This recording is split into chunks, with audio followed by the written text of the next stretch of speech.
Bonjour à tous. Au nom du collectif, nous sommes ravis de vous accueillir aujourd'hui et nous vous remercions énormément du fond du cœur d'avoir répondu présent à cette invitation, que ce soit planifié ou de dernière minute. Vraiment, merci pour votre présence. Votre présence d'ailleurs est certainement motivée aujourd'hui par le souhait de comprendre ce qui s'impose à nos enfants, d'en saisir les tenants, les aboutissants, de recevoir un éclairage sur les dangers, notamment. C'est pourquoi nous avons créé ce collectif. Vous avez ici présents les membres fondateurs du collectif. En tout cas, ce qui nous a motivés la première fois à nous rassembler, c'est ce genre de questions, ce genre de préoccupations. Et nous étions chacun chez nous à se poser 1000 questions et puis on se regrouper. Et donc, n'hésitez pas à venir trouver chacun de nous, enfin chacun d'eux, parce que moi je ne serai plus là malheureusement. Si vous souhaitez nous rejoindre également et être plus actifs dans les actions que nous menons, dans les conférences que nous planifions, parce que nous avons vraiment besoin d'aide pour nous faire connaître et pour diffuser le message que parents, grands-parents, vous n'êtes pas seuls. Vraiment. C'est très très important. Donc cette conférence et ce collectif a été créé pour comprendre les dangers de l'EBRAS, récolter de nombreux témoignages sur les dérives qui se font dans les écoles, soutenir les parents qui se rendent compte qu'il y a un réel danger, mais qui, à cause de la propagande, se sentent seuls face à l'évidence que quelque chose ne va pas. C'est aussi ce que nous tentons de faire, c'est d'alerter d'autres parents, des enseignants, toute autre personne ayant autorité sur nos enfants et qui, trop nombreux encore, font une totale confiance, convaincus du bien fondé de ces programmes et de ce qu'ils mettent en place. Aujourd'hui, nous avons le plaisir de recevoir Marion Sigaud, historienne venue de France et qui partagera ses connaissances et ses recherches sur le thème qui nous rassemble aujourd'hui, l'EBRAS dans les écoles. Son point de vue d'historienne nous aidera à comprendre d'où vient cette volonté d'imposer cette éducation sexuelle et vers quel danger cela nous mène. Après cette conférence, un temps vous sera laissé pour poser vos questions et éventuellement soulever différentes remarques. Alors, certains d'entre vous l'ont déjà fait et déjà merci à tous. Mais voilà, nous sommes un collectif, on n'a aucun subside, comme vous vous en doutez très probablement. Et donc, tout ce que nous mettons en place, que ce soit les flyers, les conférences, les événements, quoi que ce soit, c'est sur fonds propres. Voilà, si vous souhaitez nous aider autrement que par votre présence, par l'organisation, par la mobilisation, par quoi que ce soit, que vous n'avez pas le temps, et c'est tout à fait OK, que vous souhaitez quand même nous soutenir un petit peu, mais on a installé des petites terriers, enfin une petite et une grande. Voilà, choisissez celle que vous voulez. La grande, c'est pour moi. Voilà, donc chacun à son niveau. Voilà, nous on a vraiment le souhait de laisser toutes les conférences, tous les événements que nous organisons libres de participation, parce que c'est important de ne pas avoir de frein pour participer et pour recevoir ce genre d'informations. Mais donc voilà, chacun à votre niveau, à votre possibilité et à votre cœur, vous avez la possibilité de nous soutenir dans nos actions également, financièrement. Nous vous remercions et très bonne conférence avec Marion Sigaud. Merci.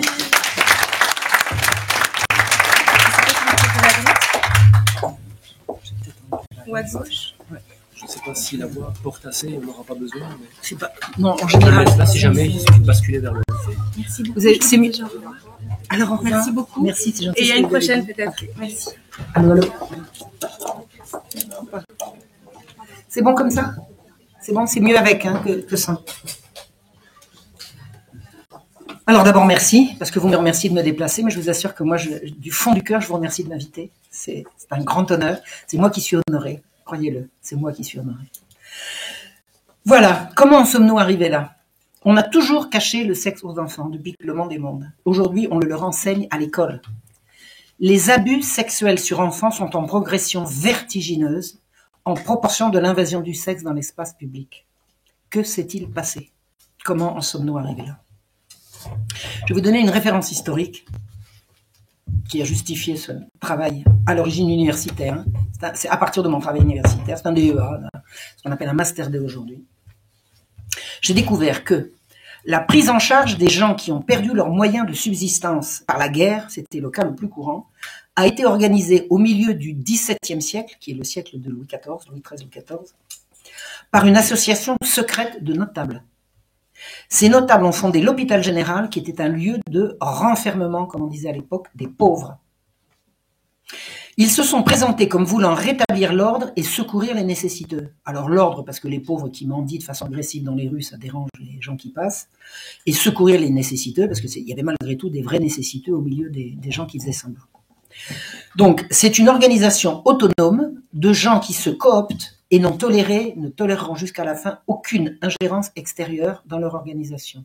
Ce qui est déjà a priori suspect. Pour faire le bien, pourquoi vous cachez-vous?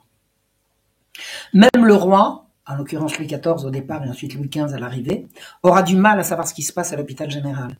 Les pauvres y ont été retirés à la bienveillance des communautés, c'est-à-dire des villages et des villes d'où ils étaient originaires, et de l'Église qui faisait de son mieux localement. C'est-à-dire qu'à partir de l'hôpital général, l'Église n'a plus le droit de s'occuper des pauvres. Ce sont les notables qui s'en chargent. Une fois que les pauvres et leurs enfants sont mis à l'écart de la surveillance et des communautés et de l'Église, eh bien, tout est possible et tout va se passer. Tout aura lieu. J'ai découvert un gigantesque trafic d'enfants qui a duré au moins 100 ans sous la royauté et qui n'a jamais été ni dénoncé ni terminé. Depuis la création de l'hôpital général jusqu'à sa fin, la fin de l'hôpital général, c'est la Révolution française, il y a un gigantesque trafic d'enfants qui n'a jamais été dénoncé, sauf par moi, en 2008. L'institution était royale, mais le roi ne pouvait pas aller voir ce qui s'y passait. En mai 1750, des enlèvements d'enfants dans les rues ont suscité un soulèvement d'une rare intensité. Paris s'est retrouvé en état de siège. C'est ce que j'ai appelé la Marche rouge. Alors, en hommage, devinez à qui? À la Belgique, qui a connu sa Marche blanche. Et comme j'étais très au fait de ces choses-là, j'avais déjà entendu parler de la Marche blanche quand j'ai repris mes études et que j'ai pu étudier tout ça. Donc j'ai appelé la révolte des parents de 1750 la Marche rouge parce que celle-là a été sanglante, alors que celle de Charleroi et voilà, ça a été parfaitement pacifique. Alors, ah oui, j'ai oublié de vous dire une chose, c'est que quand les pauvres ont été retirés à la surveillance à la bienveillance des communautés, des enlèvements de pauvres dans les rues ont eu lieu. Alors, je ne vous parle pas des enlèvements d'enfants, mais des enlèvements de pauvres. Et la population française y a résisté jusqu'au bout. Jamais la police n'a pu tranquillement rafler des mendiants sans recevoir des tessons de bouteilles. Il y en a, ils ont reçu des marmites envoyées par les fenêtres. Enfin, la population française, parisienne en l'occurrence, parce que c'est beaucoup à Paris que ça s'est passé, a énormément résisté à cette organisation inhumaine qui venait rafler les mendiants dans les rues sous prétexte d'ordre public. Donc la population n'a jamais été d'accord. Donc revenons au fonctionnement de l'hôpital général. Le roi n'a jamais pu voir ce qui se passait à l'intérieur de l'hôpital général. Et l'indignation populaire au moment de ce que j'ai appelé la Marche rouge a été totale, et l'indignation s'est retournée contre le roi, alors que le roi, honnêtement, j'ai bien étudié la chose, il n'était même pas au courant de ce qui se passait. Mais c'est lui le chef, donc c'est lui qui va prendre l'impopularité. Donc, il a fallu attendre 2 siècles et demi pour que le crime soit mis à jour, et c'est parce que moi, avec mon intuition, avec ce que je savais de ce qui se passait dans Lyon, j'ai dit, il y a un loup enterré là, je suis allé voir, et j'ai trouvé, et j'ai découvert, j'ai relevé le nom, le prénom, et les coordonnées de 2000 enfants qui ont disparu de l'institution. Je dis bien disparu. C'est-à-dire qu'ils n'ont pas été adoptés, ils n'ont pas été mis en apprentissage, ils n'ont pas été rendus à leurs parents, ils sont sortis pour l'inconnu et pour nécessairement le pire. Si vous trouvez une autre explication à la disparition de 2000 enfants en moins de 10 ans, vous me direz, et c'est un chiffre minimum, et sur un seul établissement. Alors que des établissements, il y en avait dans toutes les villes. Voilà. Donc l'hôpital général deviendra, à la Révolution, après la Révolution, l'hôpital public, l'assistance publique. Ensuite, ça deviendra la DAS, puis ça deviendra l'ASE. Alors, je ne sais pas comment ça s'appelle en Belgique, mais ce sont les services qui enlèvent les enfants à leurs parents sur dénonciation. Enfin, ce sont les services sociaux qui s'occupent de... Alors, je ne sais pas comment ça s'appelle en Belgique. SAJ. Voilà. Donc l'hôpital général a donné toutes ces institutions, et il n'y a jamais eu de rupture et il n'y a jamais eu d'enquête. Donc moi je veux bien que les abominables trafics d'enfants, vraisemblablement pour réseau pédophile, tout est là pour le prouver, hein, je le raconte bien dans les détails dans mon livre, rien ne permet de dire que ça a pu être arrêté puisque ça n'a jamais été dénoncé. Comment voulez-vous que quelque chose qui n'est pas dénoncé s'arrête? Il est bien évident. Alors en plus de ça, d'une institution à une autre, vous avez ceux qui restent et puis ceux qui partent. Ceux qui partent cooptent les nouveaux. Et puis de génération en génération, ça reste en famille, ça reste dans le groupe. Donc si des pédophiles se sont emparés de l'institution pour les pauvres en 1656, il n'y a pas de raison qu'en 2025, ils n'aient pas continué de se passer le témoin. Voilà. Ou alors il faudrait expliquer à quel moment ça a été fait. Et la dénonciation n'a jamais été faite. Voilà.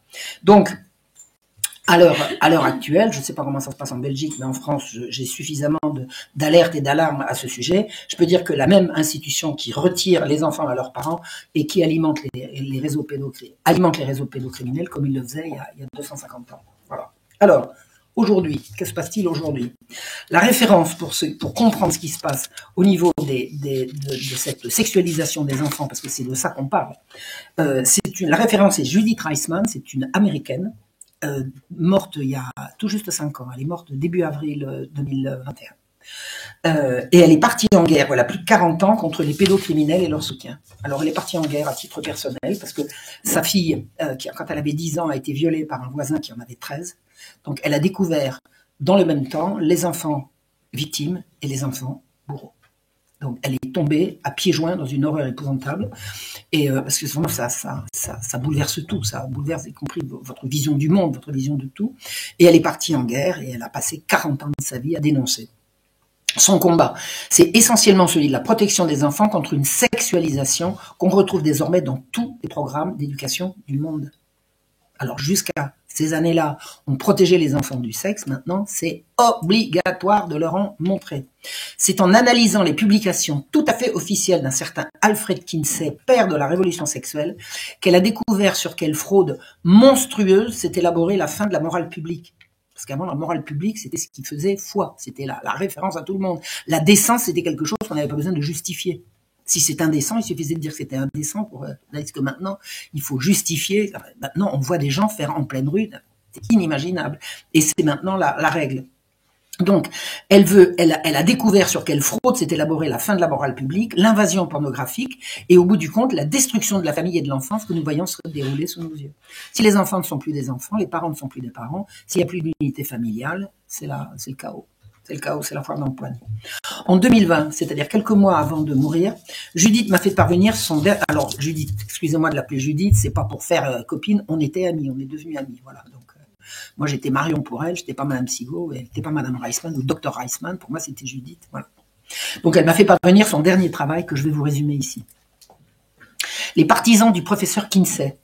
Alors Kinsey, il était spécialiste des guêpes, entomologiste, donc il n'avait rien à voir avec la sexualité humaine. Donc s'il a été choisi pour faire cette révolution, c'est qu'il faisait partie d'un réseau d'emblée. D'emblée, on se coopte entre comparses pour ce genre de choses. Donc les partisans du professeur Kinsey ont fait à croire que les observations qu'il a faites sur les enfants et dont on se sert depuis pour prétendre qu'ils ont droit à une vie sexuelle. Il a fait des observations, il dit mais les enfants ils sont sexuels, ils ont droit à une vie sexuelle. Donc on a fait à croire que ces observations relevaient de simples interviews faites au cours de rencontres sympathiques au sein des familles.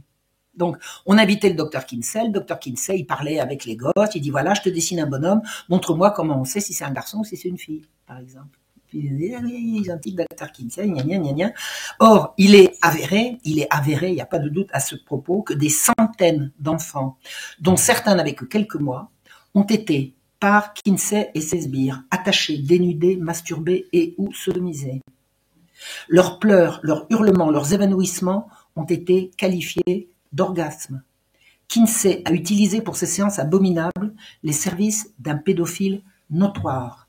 Ce sont ces séances de viol qui ont servi aux observations de ces faux savants et vrais pervers. Perfidement, Kinsey qualifia ces viols de contact, les violeurs de partenaire et le pédosadique qui menait la danse de expert en sexualité juvénile. Il n'y a aucun doute sur la réalité qui se cache derrière ces euphémismes. Ce sont des expériences criminelles qui en servent encore aujourd'hui de référence aux grandes agences de l'ONU et à l'OMS dont on se sert pour vous imposer les fameux programmes, qui servent encore aujourd'hui à toutes ces agences pour nous imposer la sexualisation des enfants et le mensonge récurrent qui dit « les enfants sont sexuellement éveillés dès la naissance ». Il n'est pas douteux en lisant attentivement ses propres rapports que les orgasmes dont il parle sont en fait des réactions de une crise d'épilepsie qui ont pu être décrites. Il n'est pas douteux non plus qu'une peur intense puisse déclencher des réactions physiologiques analogues à celles de l'excitation sexuelle. Un observateur normalement constitué peut-il confondre une crise d'épilepsie avec un orgasme? Des pleurs, des hurlements et des tentatives de fuite avec une montée du plaisir. Kinsey, sadomasochiste lui-même, il en est mort. Ce sont les conclusions de ce malade qui servent de référence à tous les cours qu'on vous impose dans les écoles. Il n'y a pas d'autre référence que ça. La réalité est celle-ci, des centaines, voire des milliers d'enfants captifs ont été torturés par un maniaque doté d'un membre énorme pour fournir à un faux savant psychopathe des fausses données destinées à bouleverser le monde. Voilà quelle est l'origine de l'éducation à la sexualité dans les écoles, dans toutes les écoles de Belgique, de France et du monde. D'où venaient ces enfants? Qui étaient-ils? Comment ces criminels ont-ils pu procéder ainsi en toute impunité sur des centaines et des centaines d'individus sans jamais être arrêtés ni poursuivis? De fait, Kinsey participait à des programmes tout à fait officiels et il a eu accès aux enfants observés par les hôpitaux Rockland de New York et Greystone du New Jersey. Ces deux établissements publics étaient largement subventionnés par l'Institut Rockefeller et leurs expériences furent faites sous la houlette de l'Université de Columbia. Il s'agissait de programmes d'études sur le fonctionnement du cerveau. Rockefeller finançait, l'université supervisait et l'hôpital fournissait les cobayes humains. Il est avéré que les patients dont on a prétendu vouloir observer les troubles psychiques étaient pour la plupart parfaitement sains d'esprit, que les méthodes utilisées pour pénétrer leur cerveau peuvent être simplement qualifiées de torture. Des adultes et des enfants diagnostiqués agressifs ou hyperactifs, âgés de 5 à 12 ans, prenez votre souffle, ont eu le cerveau ouvert et nombre d'entre eux ont été lobotomisés sans aucun contrôle extérieur. La chose est si vraie qu'en 1995, le président Clinton a reconnu qu'en 50 ans, 4000 expériences de ce type avaient été pratiquées sous la protection de la CIA et il a même présenté des excuses. Comment les pouvoirs publics ont-ils pu couvrir des activités qui violaient non seulement le serment d'Hippocrate, mais toutes les normes médicales internationales et même le code de Nuremberg, pourtant reconnu par les États-Unis d'Amérique? C'est sur ces rats humains de laboratoire que Kinsey a choisi ses proies, dont il avait besoin pour ses démonstrations fallacieuses, qui servent aujourd'hui à établir les normes d'éducation sexuelle obligatoires à l'école. Des rescapés de ces horreurs ont témoigné, et c'est notamment par l'inlassable travail de recherche de Karen Wetmore qu'on peut comprendre ce que fut le programme de contrôle mental, ou le Mind Control, qu'on reconnaît par le sigle MK, réalisé par la CIA avec la pleine coopération des instances médicales américaines. Internée à 13 ans à la suite d'un viol, Karen Wetmore a réussi des années plus tard à réunir les preuves qu'elle a bel et bien été torturée par des professionnels de la médecine, qu'elle a été isolée, dénudée, entravée, droguée, qu'on lui a fait subir des électrochocs, qu'on l'a soumise au froid, à la privation de sommeil, à la nudité, et que ses réactions ont été consignées sous le plaisant qualificatif de convulsion. Ni ses parents, ni même un juge n'ont été admis à lui rendre visite, mais sans doute leurs démarches ont-elles réussi malgré tout à lui sauver la vie, car qui donc peut bien être enterré dans le petit cimetière attenant à l'hôpital? Il n'est pas douteux que ces malheureux ont servi de cobaye à l'abominable Kinsey et aux criminels qui lui servaient de collaborateurs. C'est le même institut Rockefeller qui finança un autre criminel habillé en savant, le Canadien Donald Owen Cameron. Reconnu par tout ce que son pays comptait d'institutions psychiatriques, il fit des expériences sur des milliers d'enfants, faussement qualifiés de déments.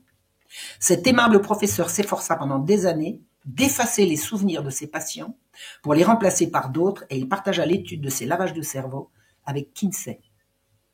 Il est incontestable que les autorités ont couvert de bout en bout ces agissements criminels.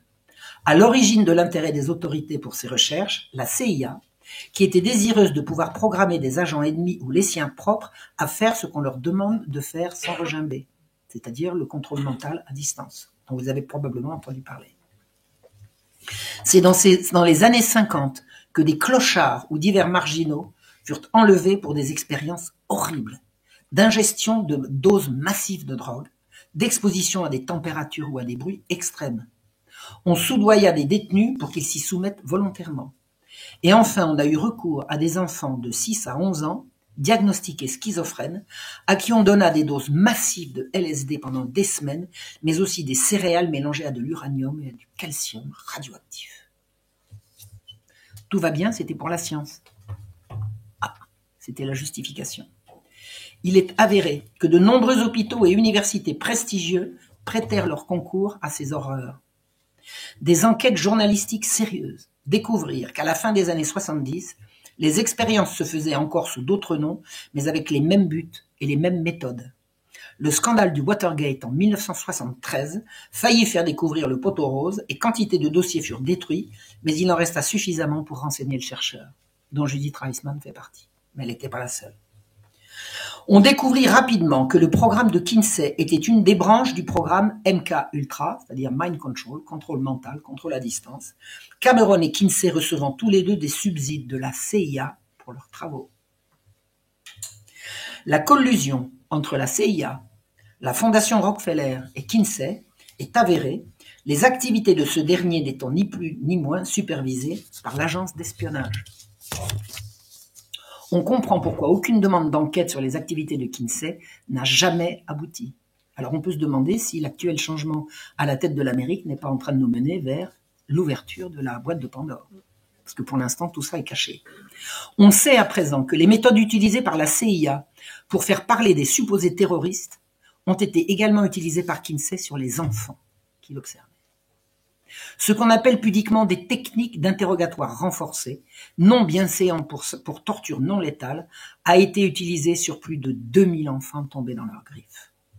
Il les a utilisés avec le soutien d'une équipe d'universitaires qui n'a pas vu d'objection à infliger à des gosses ce qu'on infligeait à des supposés terroristes, notamment la masturbation forcée, les coups, le froid, la privation de sommeil, la nudité, les hurlements, autant d'agressions qui n'entraînent pas la mort mais qui brisent la vie. Le scandale est si grand qu'il n'a jamais fait l'objet d'une enquête publique 7 décennies plus tard. Peut-être serait-il temps aujourd'hui. On sait depuis les années 90 que des jeunes handicapés mentaux et des femmes enceintes ont été soumis à des injections de fer radioactif. Alors qu'un premier article du Boston Globe a retenu le nombre de 23 futures mamans soumises à ces expériences atroces, il apparaît qu'elles furent sans doute des milliers. Une seule clinique prénatale en a traité 829. Un chiffre tout à fait officiel, puisque c'est celui du ministère de l'Énergie qui donne un décompte final de 16 000 hommes, femmes et enfants qui ont été irradiés entre 1945 et 1970 pour les besoins de la CIA. Entre 1940 et 1954, une neuropsychiatre respectée à New York procéda à des électrochocs sur des centaines d'enfants âgés de 3 à 12 ans, diagnostiqués autistes. On peut considérer que les opérations actuelles de changement de sexe, que je mets entre guillemets parce que personne n'a jamais changé de sexe, il faut quand même le rappeler à chaque occasion, qu'on fait de nos jours sur les enfants sont la continuation de ces expériences qui font de la science la main droite du diable. Le Midi de la France a connu en 1951 un drame qui a fait plus d'une dizaine de morts et des centaines de déments.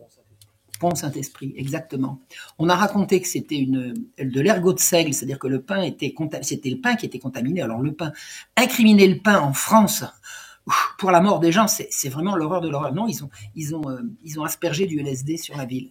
Il y a des gens qui sont devenus fous. Ils passaient par la fenêtre en croyant qu'ils allaient au jardin. Et boum, il y a eu quelques morts. Il n'y a pas eu des milliers de morts, ni même des centaines. Mais il y a vraiment des centaines de gens qui sont devenus fous. Et on a incriminé le pain. C'est extraordinaire, ça, en France. Alors, on imputa cette folie collective à du pain empoisonné par de l'ergot de seigle jusqu'à ce qu'on comprenne que la CIA avait fait asperger du LSD sur la petite ville de Pont-Saint-Esprit dans le cadre de ses expériences MK-Ultra. Une fois que les gens sont drogués, on leur envoie des impulsions et on leur fait faire, par exemple, on leur fait commettre un crime, on leur fait commettre ce qu'ils ne feraient jamais dans leur état normal. Ce sont des expériences.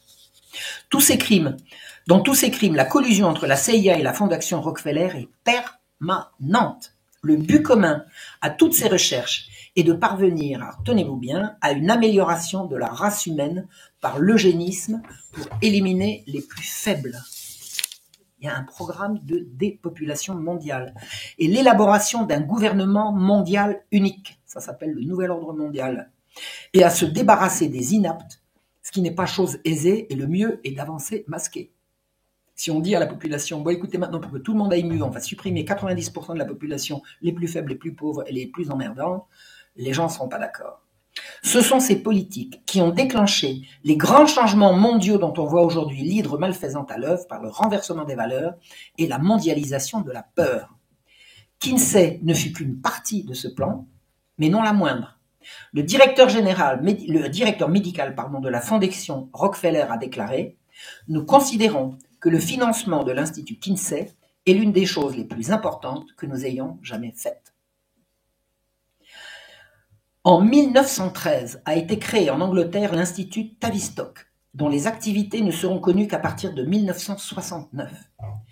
À l'Institut Tavistock, ils cherchent tous les moyens de manipuler les masses dans le but clairement énoncé de détruire la civilisation occidentale chrétienne et de créer un nouvel ordre mondial.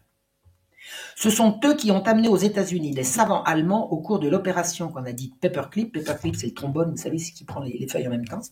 La rencontre entre les savants de la CIA et ceux de l'Allemagne nazie devait faire des étincelles. C'est-à-dire que l'opération Paperclip a consisté pour les services secrets américains par l'intermédiaire des Anglais d'aller mettre à l'abri les savants nazis qui travaillaient sur l'eugénisme, du programme eugéniste du parti nazi. Le tout secrètement, bien sûr, on donna aux Allemands une nouvelle identité et on les plaça dans les institutions contrôlées par la CIA, ni vu ni connu. La Fondation Rockefeller fut assez influente pour réussir à faire placer ses pions à la direction des institutions comme Harvard ou l'hôpital Rockland notamment. Laissant en Angleterre la clinique originelle, l'Institut Tavistock muta pour devenir la mère de tous les groupes de réflexion, on appelle think tank, mais quand les gens ne savent pas ce que veut dire think tank, il n'y a qu'à dire groupe de réflexion, qui fut enregistré comme organisation caritative en 1947. Caritative.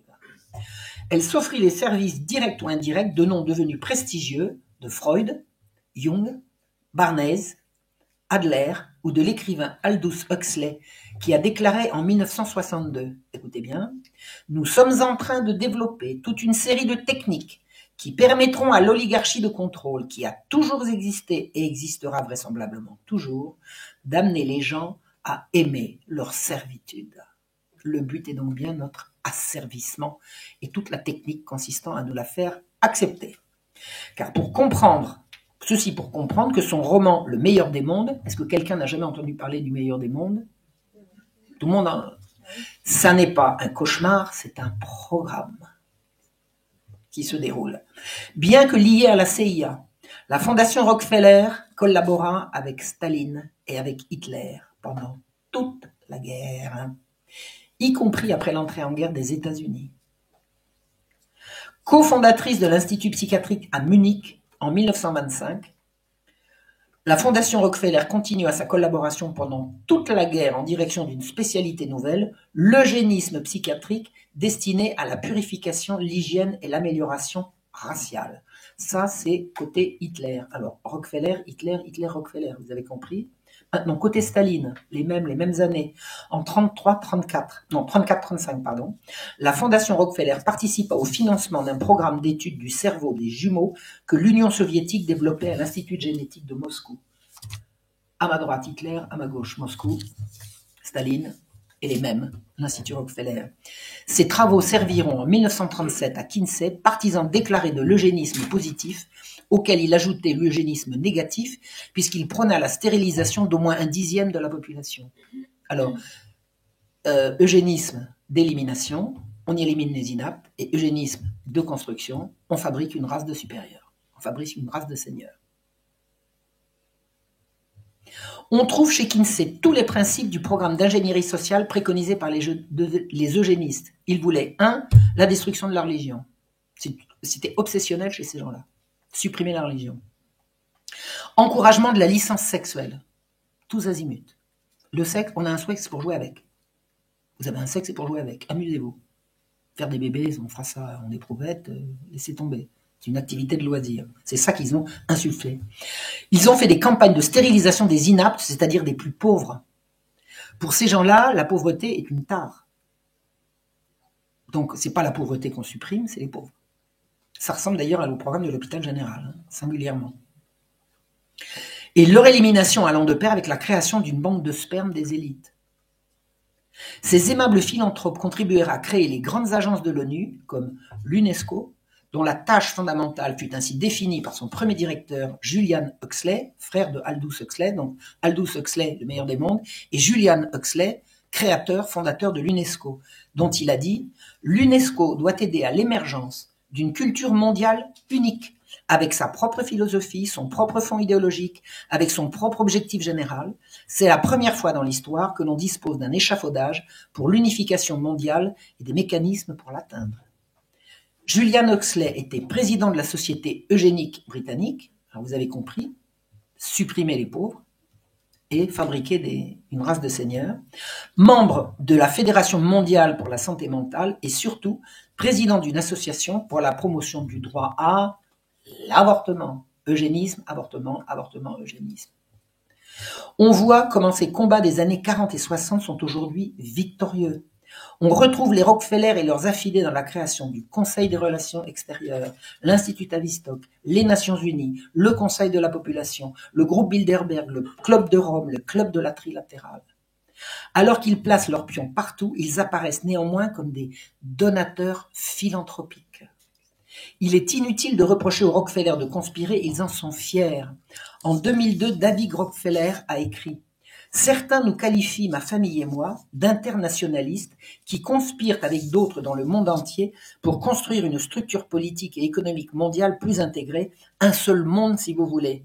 Si telle est l'accusation, je suis coupable et j'en suis fier. » Et en 1950, James Warburg, membre du CFR, c'est-à-dire le Conseil des relations extérieures, external, il faut le dire en anglais, a déclaré à la Commission sénatoriale des relations étrangères, nous aurons un gouvernement mondial, que cela plaise ou non. La question est seulement de savoir s'il sera obtenu par la conquête ou par le consentement. Pour ce qui est du consentement, c'est sur nous qu'on compte pour que ça ne passe pas. Nicolas Sarkozy a dit quelque chose d'approchant et Jacques Attali passe son temps à le répéter. La population mondiale n'acceptera ce programme que si elle le croit bon et il faudra le contrôle total des médias pour l'en persuader. Jamais de tels crimes perpétrés à une telle échelle n'auraient été possibles si les populations concernées avaient été consultées ou simplement informées de ce qui se passait. Il a fallu donc les cacher et pour les cacher, il a fallu avoir le contrôle total sur les médias. C'est chose faite. Contrôler les médias ne consiste pas seulement à détenir l'information, mais également à créer l'opinion. Faire croire que Kinsey fut un scientifique sérieux fut donc indispensable pour faire accepter ses mensonges.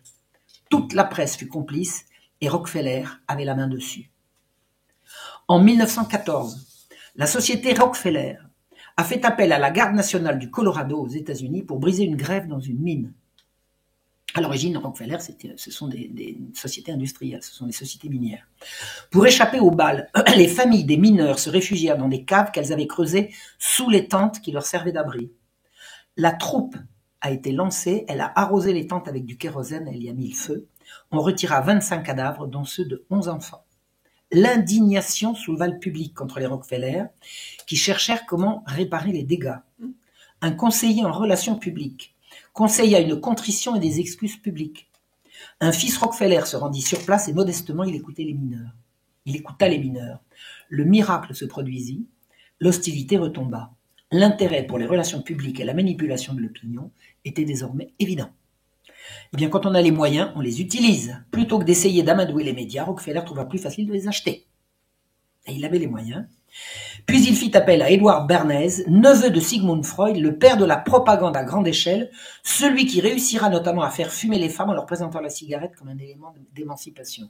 Alors je ne sais pas s'il y en a parmi vous qui sont fumeurs ou qui l'ont été, moi j'ai été une fumeuse invétérée, c'est vraiment une servitude le tabac. On peut pas, c'est une servitude. Dire se libérer du tabac, c'est un combat, quoi. C'est d'une dureté incroyable. Bon. Et c'est lui qui a fait fumer les femmes. Femme libre, c'est une femme qui fume. Dans la rue, pas. Dans la rue de préférence. Alors, elle fume déjà. La femme qui fume dans un salon, c'est déjà mal vu, mais alors dans la rue, c'était insensé. Ben voilà. Voilà, maintenant les femmes fument n'importe où. Donc, au lendemain de la Seconde Guerre mondiale, Rockefeller possédait tous les journaux et tous les rédacteurs en chef, tandis que la CIA recrutait des journalistes dans le monde entier sous la double fonction d'instiller au public ce qu'on voulait leur faire croire et de fournir à l'agence des informations de première main.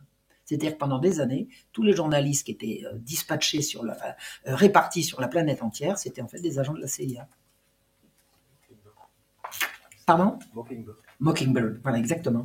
En 1991, David Rockefeller congratula chaleureusement les prestigieux Washington Post, New York Times et Time Magazine, entre autres, pour n'avoir jamais divulgué les secrets des réunions mondialistes du Bilderberg où ils étaient conviés depuis 40 ans. Vous vous rendez compte d'un compliment ? Messieurs de la presse, félicitations, vous n'avez rien dit de ce que vous saviez. Pas mal, hein ? À Hollywood, le cinéma fut convié à faire sa part et à présenter au public une version de l'histoire qui arrangeait les mondialistes. Alors moi j'ai rencontré un jeune homme un jour qui m'a expliqué une référence historique à partir d'un film. Alors je lui ai dit, écoute, si tu veux me raconter l'histoire à partir du cinéma, t'arrêtes tout de suite. Je vais t'expliquer, c'est pas comme ça que ça se passe. Je veux dire, le cinéma en matière d'histoire, j'ai dû voir 1 ou 2 films historiques qui tenaient la route. Et j'en ai vu des films. Pour illustrer l'efficace collusion entre les médias et l'agence mondialiste, il n'est que de regarder comment les journaux ont traité les relations privilégiées qui unirent Kinsey, le professeur Kinsey, au nazi Friedrich von Baluseck. Alors, pendant toute la guerre, la Seconde Guerre mondiale, Friedrich von Baluseck abusa de quantité d'enfants dans une petite ville polonaise où il était en garnison. L'affaire a été révélée en 1957, c'est-à-dire plus de 10 ans après la fin de la guerre, à la suite du viol et du meurtre d'une petite fille de 11 ans. Le procès fit découvrir, alors, la police a remonté la filière et s'est rendu compte que ce type qui venait de Viennet, c'est effectivement lui qui avait violé cette petite fille, c'était le même qui en avait déjà violé pendant la guerre. Alors, le procès fit découvrir à la fois ces crimes commis pendant la guerre, mais également la correspondance soutenue qu'il avait entretenue avec Kinsey, avec qui il partageait ses observations. C'est-à-dire que le gars, pendant toute la guerre, en Allemagne, en Pologne, il violait des petites filles, et pendant toute la guerre, il écrivait en détail tout ça à Kinsey, qui lui répondait « Continuez, monsieur, ça m'intéresse ». Parce que Kinsey, il faisait des observations sur la sexualité, notamment des enfants. Et la sexualité des enfants vue par un pédophile, il trouvait ça très bien. Vous avez compris. Aussi incroyable que cela puisse paraître, le fait est là, alors que la presse allemande se souleva d'indignation en découvrant la collusion entre le pédophile nazi et le chercheur américain, la presse américaine réussit à ne pas en souffler mot et l'affaire réussit à ne pas souffler mot de l'affaire et elle continua comme devant à promouvoir le bon docteur. C'est-à-dire qu'en Allemagne, occupée par l'Amérique, tout le monde savait que Kinsey avait correspondu avec un nazi pendant la guerre, un nazi pédophile pendant la guerre, et en Amérique, personne ne le savait. Et ça, c'était avant Internet. Parce qu'aujourd'hui, ça aurait fuité. Le contrôle de la CIA sur la presse fut à ce point efficace. Comme fut efficace le portrait lisse et bienveillant que le public perçut de Kinsey. C'est un bon époux, bon père, un savant désintéressé qui répondit de son mieux aux interrogations angoissées de ses étudiants au sujet de l'amour. Ah, docteur, professeur, racontez-nous, comment fait-on, comment faut-on faire, qu'a-t-on le droit de faire, qu'est-ce qu'il faut penser, qu'est-ce qu'il faut... Alors que, dans la réalité, Kinsey fut un eugéniste obsessionnel, un pédocriminel de masse, un raciste, un misogyne, un masturbateur compulsif, je répète, il en est mort, et un producteur et interprète de films pornographiques tournés dans son grenier ou dans des salles très hautement insonorisées de son institut, pour pas qu'on entende les cris de douleur, parce que tout ça c'était Sado, Mazo et compagnie. Kinsey était si imprudent dans ses frasques connu de toute son université et de la Fondation Rockefeller et de la CIA et du FBI, bref de tout le monde, qu'il aurait dû 20 fois tomber dans l'opprobre. Mais jamais le public n'en a rien su, et même sa mort fut présentée comme sereine alors qu'il succomba aux conséquences de ses vices. Un film tourné en 2004 le présente sous les traits de Liam Neeson comme cet Américain moyen, conservateur, avec cheveux en brosse et nœuds papillons, flanqué d'une épouse qui tricote au point du feu. Bien loin des orgies sadomasochistes auxquelles ils se livrèrent tous les deux avec tous leurs collaborateurs. Il y avait des orgies là-dedans, et ils ont tout filmé. Et tous les films sont à l'Institut Kinsey. Voilà. Comme un seul homme, les médias dans leur ensemble, presse écrite, parlée et bientôt audiovisuelle, ont vendu le pervers comme un homme de science et fait gober un discours aussi abominable, dangereux que celui qui prétend que ce sont les inquiétudes des parents qui traumatisent les enfants et pas les attouchements des pédophiles. Vous avez entendu ou je répète ? Pourtant, les critiques n'ont jamais manqué du vivant de Kinsey, mais il aura suffi que le grand public n'ait pas accès à ces critiques pour que le mythe se perpétue. Il y a toujours eu des gens qui ont su la vérité, mais ils n'ont pas atteint le grand public. Et si on veut que ça change, c'est le grand public, c'est-à-dire c'est le peuple qu'il faut toucher. Moi, c'est le peuple que je vise. D'ailleurs, ma façon de parler, parler avec un langage clair. Il faut parler le langage que les gens comprennent, à la fois le langage du cœur et le langage des mots simples. Des critiques pertinentes et percutantes furent publiées et mises immédiatement sous le boisseau. Aujourd'hui encore, la révolution sexuelle qu'il déclencha de façon si criminelle fait la fierté de la Fondation Rockefeller. Alors que ces rapports ont servi à faire déferler sur le monde un tsunami de pornographie, de violence et de perversion sexuelle en tout genre, la Fondation appose fièrement son logo sur la ridicule échelle de Kinsey avec ce titre « Financer la révolution sexuelle, le rapport Kinsey signé Rockefeller ». Ils en sont fiers. Pendant toutes les années où il opéra à l'université, Kinsey a eu en sa possession les confidences écrites de tous ses collaborateurs dont pas un n'aurait osé regimber. Kinsey aurait pu faire connaître au public leur homosexualité cachée ou leur frasque extra-conjugale. Tenir les secrets d'alcôve de quelqu'un, c'est le tenir tout court. Et Kinsey tenait tout le monde. De même, Cameron, son confrère du Canada, qui a fourni à quelques hauts fonctionnaires pédophiles la libre disposition des enfants dont il usait par ailleurs. Une des explications du flux continu de subventions qui tombèrent sur ces recherches diaboliques est à trouver là. Ils prennent des gens importants ou en passe de devenir importants, ils les font coucher avec des enfants, ils les filment et ils les tiennent et ils les balancent sur la scène politique mondiale. Le pot de miel. Pardon ? Le pot de miel. Ah, exactement. Or, Kinsey et Cameron étaient entre les mains à la fois de la Fondation Rockefeller et de la CIA, qui ont pu tenir ainsi à leur tour tous les rouages de l'administration, qu'on aurait cru, qu'on aurait voulu, démocratique. De fait, l'administration américaine glissa peu à peu entre les mains d'un véritable syndicat du crime, dans les mains desquels il est encore. Je crois qu'il y a du boulot en ce moment pour le faire changer de main, mais pour l'instant, il s'accroche encore, et qui tenait de quoi faire chanter tout le monde. Et c'est comme ça que ça tient.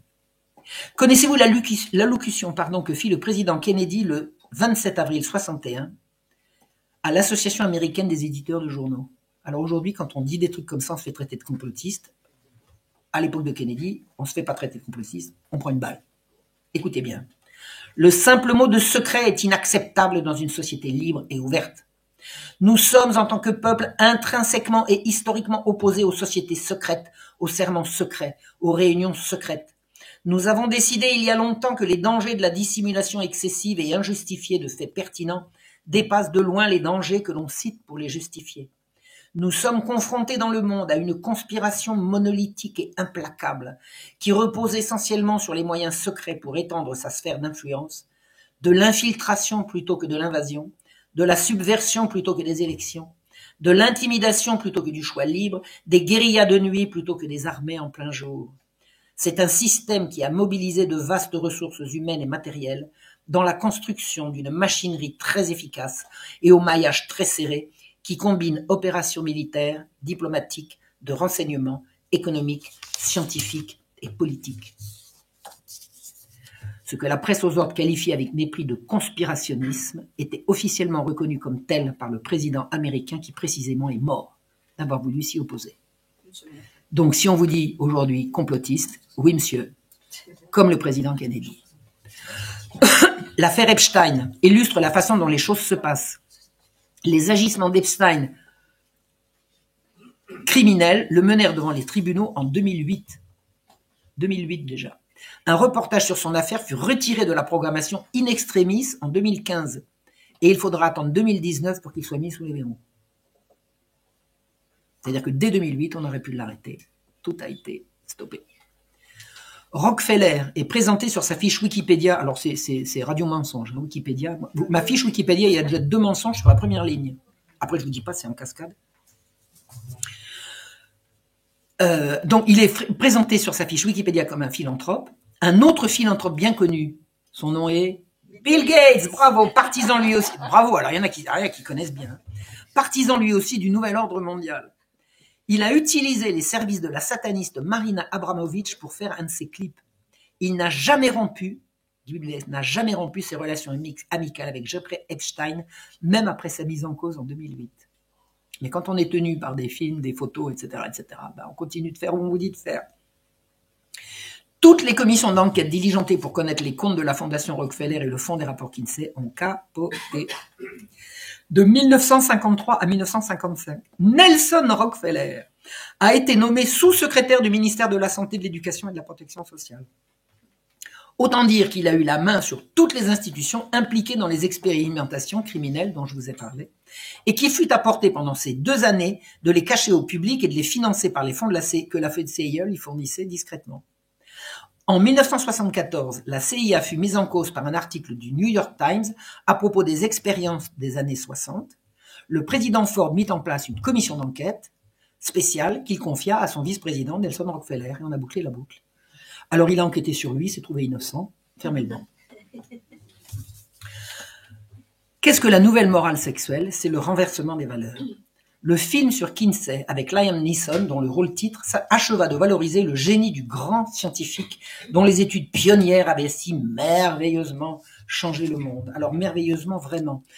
Faisons un petit bilan de la révolution sexuelle, c'est-à-dire de ce qui justifie qu'on parle sexe aux enfants à l'école. Il n'y a pas 36 justifications, il y en a une.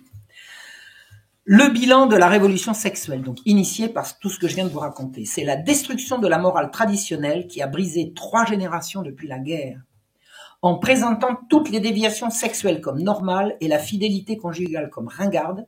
On a instillé la maladie mentale dans une population brusquement coupée de ses repères moraux et qui sombra dans la dépression. Le nombre des abus sexuels augmente tous les jours. Ils sont de plus en plus violents et sadiques et ils visent des enfants de plus en plus jeunes. Faisant montre d'une grande et noble ouverture d'esprit à la science, des États américains autorisent désormais l'utilisation du matériel obscène à l'école, et ça, j'ai entendu à table aujourd'hui à midi des témoignages que c'est ça qui se passe. Donc, autorise l'utilisation de matériel obscène à l'école si on peut considérer leur usage comme éducatif. Et c'est ça la justification. L'explosion d'abus contre les enfants en est la conséquence dramatique. Désormais, on se viole et on se sodomise entre enfants dans le cadre de l'école.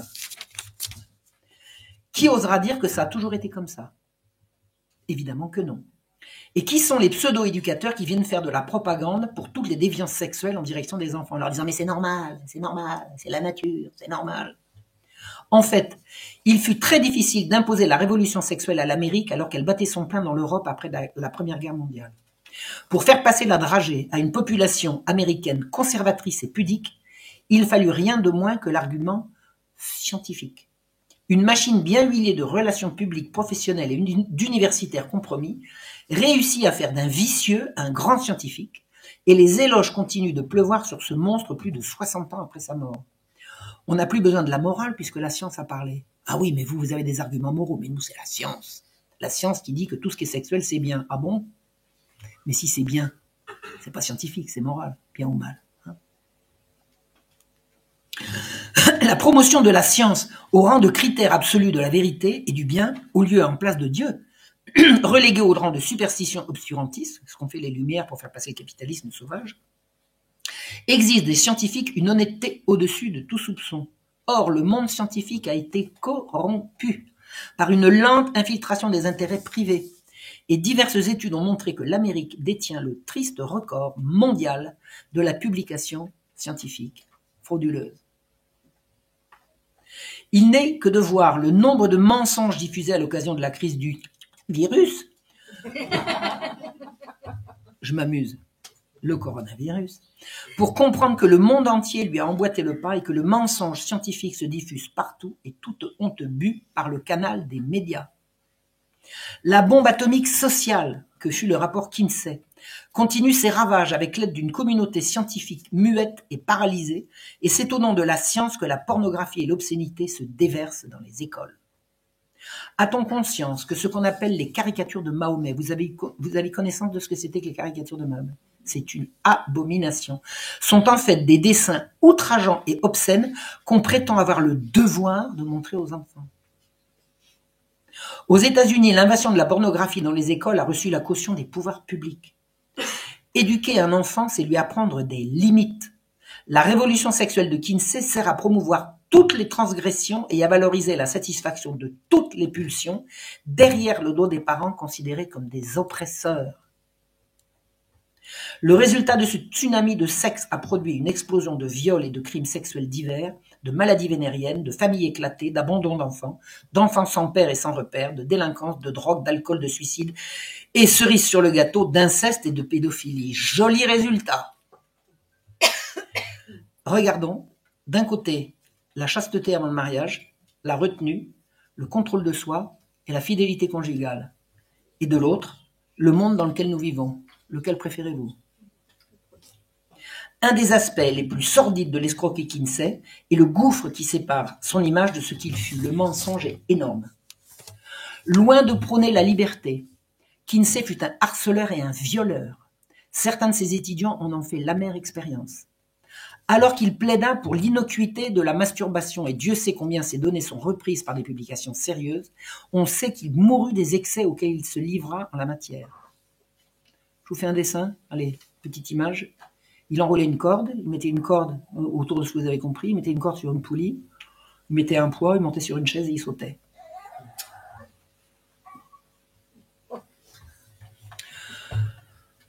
On ne peut séparer la promotion qu'il en fit avec l'explosion du marché de la pornographie, auxiliaire commode de l'activité de la masturbation. Il a dit la masturbation c'est bien, la masturbation c'est bien, la masturbation c'est bien, et le porno, la masturbation. Et après on a des gens qui ne savent plus faire autrement. Il y a des gens pour qui faire l'amour, ça ne veut rien dire. J'ai vu dans les journaux une femme qui portait plainte contre son mari en Asie, je crois que c'était au Japon, quelque chose comme ça, parce qu'il était tout le temps devant la télé en train de se masturber, il ne la regardait pas. Et dernièrement, une plainte inverse, un homme en pays musulman, il a demandé le divorce, mais le juge l'a dégoûté parce qu'il portait... Donc il voulait le divorce contre sa femme parce qu'elle se masturbait devant la télé. Enfin bref. Donc les deux inverses. J'ai vu les deux inverses dans les... Bon, alors je vous explique. Il y a un truc. Enfin, je vous explique pas, mais je me permets de rappeler. Il y a un truc qui s'appelle l'amour, mais alors ils n'ont jamais entendu parler. Jamais ils ont entendu parler de ça.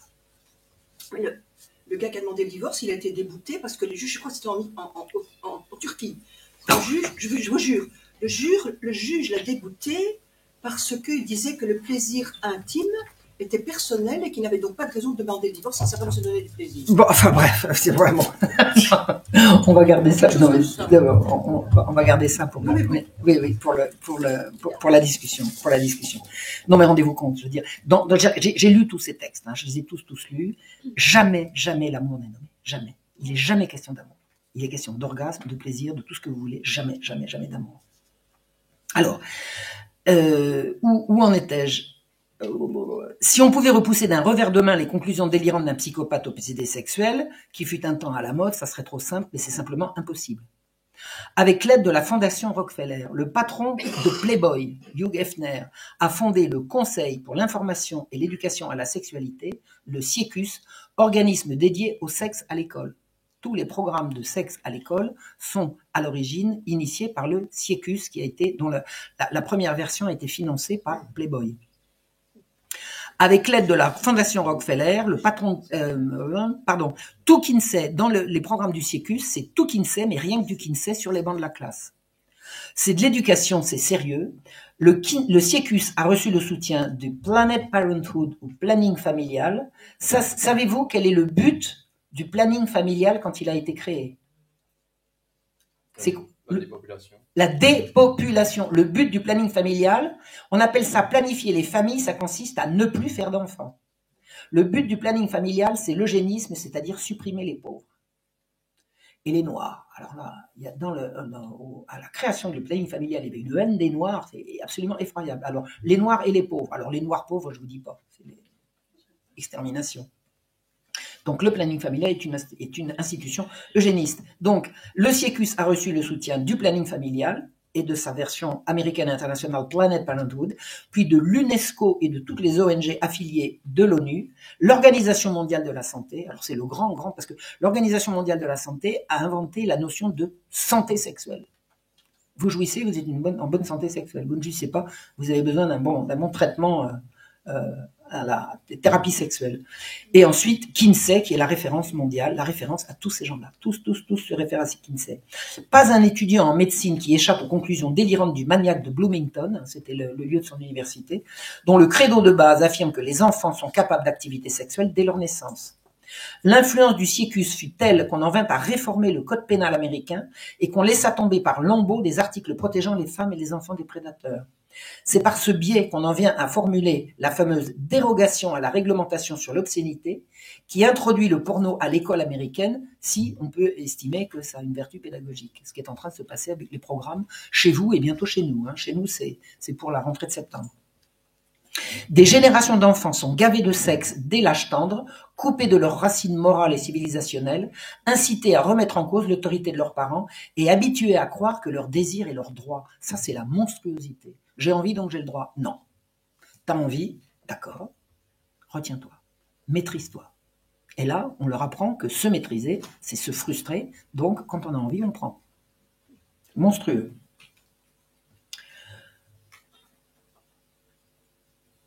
Ces enfants sont destinés à être les soldats dociles du futur nouvel ordre mondial.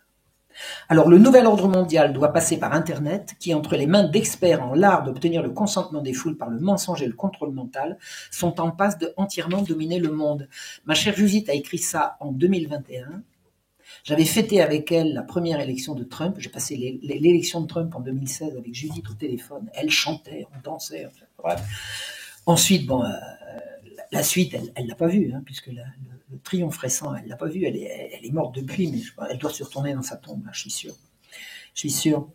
Et donc, elle disait, ils sont en passe de gagner. Et moi, j'ai envie de lui dire, ma chère Judith, non, ils sont en passe de tout perdre là. Mais tout le monde sur le pont. Ça se fera pas sans nous. Ça se fera pas sans nous. Faut le savoir. Donc, l'argument fut le même que pour Kinsey, pour faire passer ce nouvel ordre mondial, c'est la science, la médecine, le savoir, la raison et la santé, qui sont tous utilisés à titre absolument mensonger. Oui, non, j'ai sauté une phrase. Oui, c'est ça. On a vu comment, quelques mensonges aujourd'hui dénoncés, on a pu, à l'échelle de la planète, arrêter, confiner, etc. Tout le monde. Je veux dire, ça, c'était en passe de devenir. Et puis, alors, elle est morte pendant la crise du Covid, puisqu'elle est morte en 21. Elle est morte au début 21. À sa table de travail, elle était en train de travailler, puis pouf, elle est morte. Donc, elle n'a pas vu le reflux, elle n'a pas vu la dénonciation que nous avons le loisir de voir, mais le combat s'intensifie maintenant. Donc, Alfred Kinsey a été une des chevilles ouvrières du programme de soumission des populations au nouvel ordre mondial préparé par Rockefeller et la CIA. C'est-à-dire que la révolution sexuelle est l'élément clé du renversement des valeurs, l'élément clé de l'asservissement. Ça passe par la révolution sexuelle et c'est à nous maintenant de renverser la chose, de faire tourner la chose en sens inverse. Le travail d'Alfred Kinsey a consisté à revêtir la destruction de la morale et de la famille d'une justification scientifique et le nomadisme sexuel le plus débridé d'une couleur libératrice. Alors que c'est désespérant. Le nomadisme sexuel, c'est désespérant. En quelques décennies, les pseudo-travaux de cet escroc ont permis un développement inouï de l'industrie pornographique, la dépénalisation de quantité d'abus sexuels sur des populations de plus en plus jeunes, l'introduction du sexe à l'école et l'explosion du nombre d'avortements présentés comme un bienfait et un droit essentiel. Et ça s'arrêtera pas là si on laisse faire. Alors tout le monde sur le pont, mais vous y êtes là, sur le pont on y est. C'est sur la torture de milliers d'enfants qu'a été fondée toute la politique d'éducation sexuelle à l'école, promue par toutes les agences de l'ONU et reprise en compte par nos gouvernements successifs. Mais il ne faut pas croire que le but ultime de ces horreurs soit simplement la prédation sexuelle. Celle-ci n'est que l'instrument d'un but ultime qui est le gouvernement mondial qui ne se fera pas sans la destruction totale de la civilisation occidentale chrétienne. Par la séduction, le mensonge, la terreur, la manipulation de masse, le détournement de la recherche scientifique, des forces maléfiques qui haïssent l'amour et le don entendent nous faire accepter l'inacceptable et le trouver bon. Réveillons-nous.